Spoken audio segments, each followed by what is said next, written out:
পোনপ্ৰথমে মই অসমৰ জনপ্ৰিয় মুখ্যমন্ত্ৰী ডাঙৰীয়াক ধন্যবাদ জনাইছোঁ।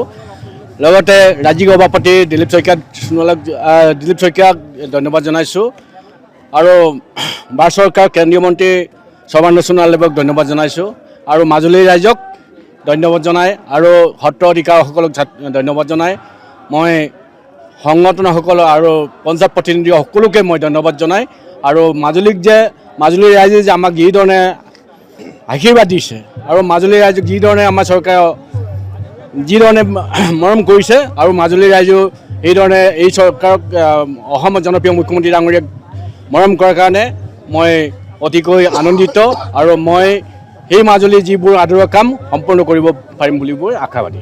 মই মাজুলীৰ ৰাইজে মই যিধৰণে ভাবিছিলোঁ এইমতে আশীৰ্বাদ দিছে, এইমতে আমি মাজুলীৰ ৰাইজে যিবোৰ আদৰৰ কাম সম্পূৰ্ণ কৰিবৰ কাৰণে এতিয়া প্ৰস্তুতি চলাম। মাজুলী মুখ্যমন্ত্ৰী ডাঙৰীয়াৰ ওচৰত মই কাইলৈ দেখা কৰিমগৈ আৰু মই এতিয়া অহা কাইলৈ ৰাতিপুৱা গুৱাহাটী গৈ আছোঁ।